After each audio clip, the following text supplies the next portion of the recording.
everyone, Kristin KMatto here. How are you doing today? Coming at you with another installment of Fold-It Club of the Month, where this KMatto uses product that she's actually buying, getting, receiving, to help get a little more money's worth out of it. So, away we go. This month, August 2026, the Stamps of Life Fold-It Club of the Month, Mushroom Trio.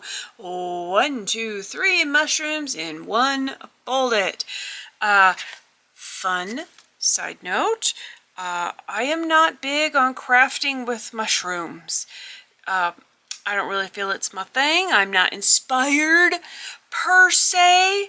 So this month, a little more challenging for me, but I believe I succeeded, and perhaps it is slowly going to come around and change. I will tell you, when I began my card making journey, gnomes and butterflies wasn't a thing that I liked, but I love them now. So perhaps crafting with mushrooms eventually might get there as well, but we will wait and see, one card at a time. Here's a quick overview of the die set. You get the lovely shadow layer that helps make the shaped card, which I did this month. The fun die that it goes in, and then the 3 insert dies if you want your mushrooms to have that paper texture cut in. Now, we also get stencils as usual as part of the Fold-It Club. Normally we get 2. One that I call a fun background and one that I like to call the detail stencil. Well, we certainly got the fun background one. It's called Circle Lines. Very groovy. Reminds me of macrame hangings. Quick little another overview. Here's the stencil itself. I didn't use it this month, but time and place. I think there'll be something in the future that I could potentially use that for. However, this month, Stephanie quite loves us for the Fold-It Club. Not just one detailed stencil. Oh, no. She went above and beyond and gave us 2 more. So say you wanted like the solid images and you felt like ink blending. Maybe the dotted that are in the dies, maybe you don't want to use the dies, but you want to use the dots itself as an ink blend. Well, okie dokie. You got the grass. Now there's even stencils in here for adding spotties to the stems of the mushrooms. So we got lots of bits and parts and pieces.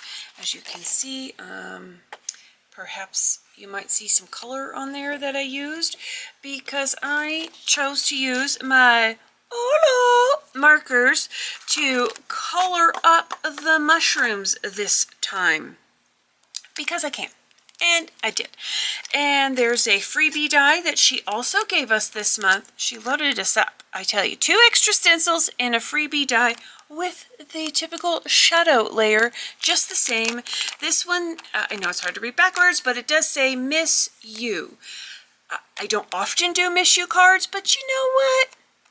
I think with this die in a nice kind of whimsy, chunky font, you never know what Miss You could go on there. So I might be thinking of people to send cards to that can say Miss You.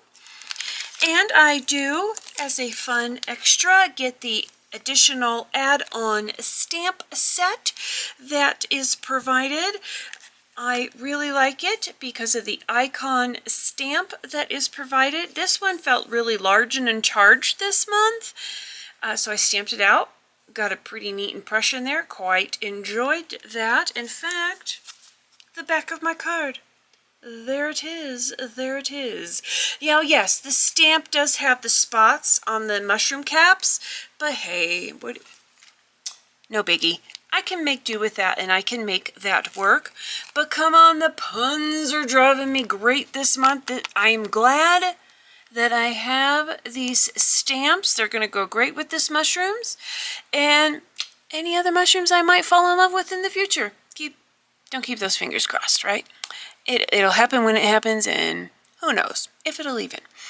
Love you so much.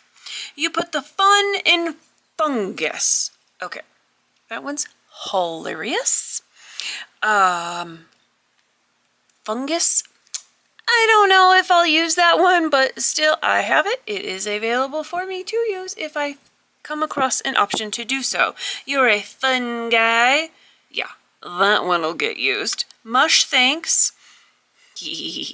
One of my favorites. Shiitake happens. Oh, Porto, hello. And hope you feel much better.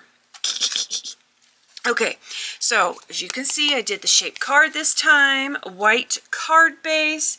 Maybe I should find a different color here to put that on. Okay, white card base, A2 in size, so it will fit into a regular A2 size envelope. I did my standard, cut 2 of them, do the 1/2 inch score line and glue just right in here at the top, and then it folds this way. I also did the inside little piece. It's not exact because, you know, the dies only have so much. So mush. So there's the shadow layer for the card base.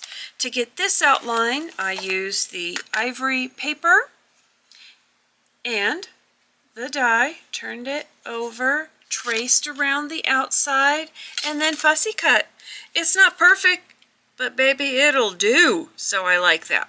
Right now it's held on just with some repositionable adhesive because I don't know what sentiments I want to use on the inside just yet.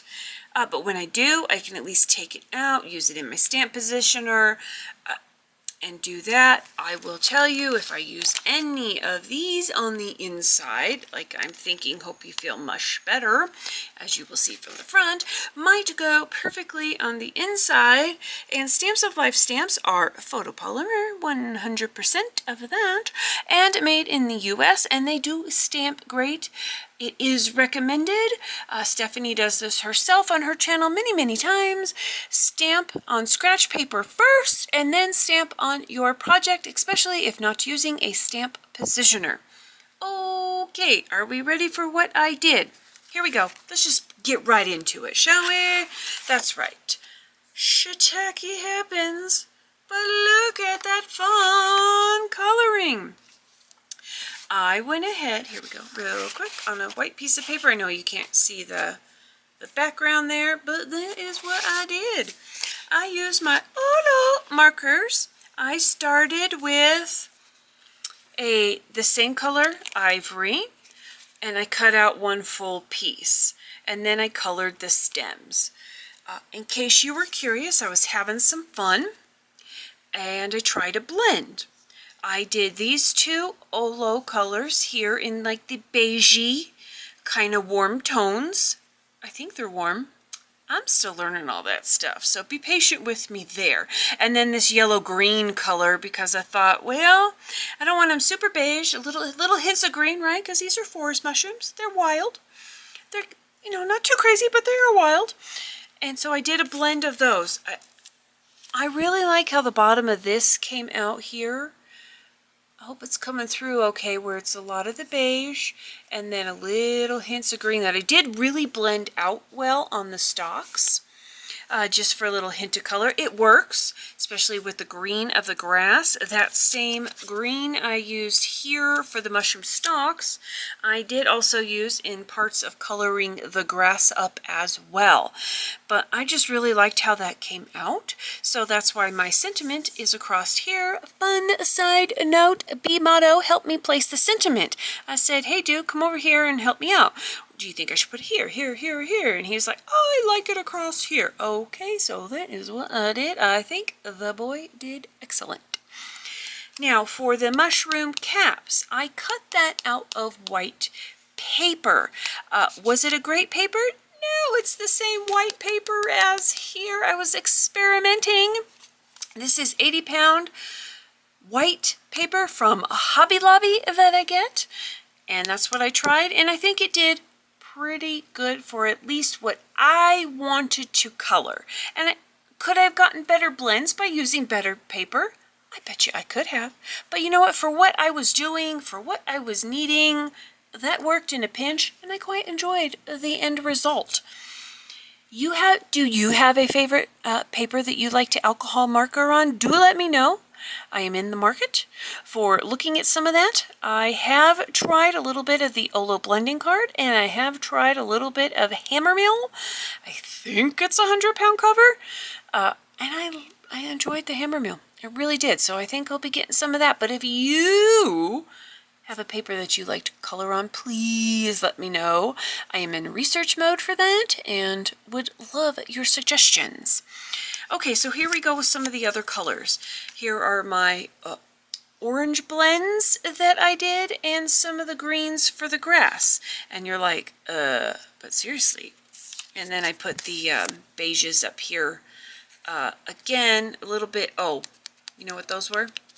These ones right here were for the underside of the mushroom. Haha, I can remember what I did. But the oranges, yes, do you see that there's kind of that pinky red in there? Sure is, baby. I wanted that little bit of hint of an outline, but I was able to blend it out enough that it satisfied me. I quite enjoy how it came out. It's kind of this darker orange, reddish brown by the time I put all the layers on. I enjoyed that. But any of those sentiments would look really fun there. I just used my paper trimmer to cut that out and then dipped the ink in some Stamps of Life. Oh, what's the ginger one? I am so sorry. I'll put it up there on the screen for you because brain fart. And then added some diamond dots and a white gel pen for a little extra detail there, but I quite enjoyed that. And Team Orange, baby, got to use some oranges. But how fun would that be if you like the coloring? I did enjoy this process to make them in a wide variety of rainbow colors to give to different friends, right? Yes. I will leave the numbers here for you again in case anybody is curious about what I used for my Olo marker coloring. If you have any questions about the card I made, products used, or even do just want to say hi, let me know in the comments below. And as always, I'll talk to you on the next one.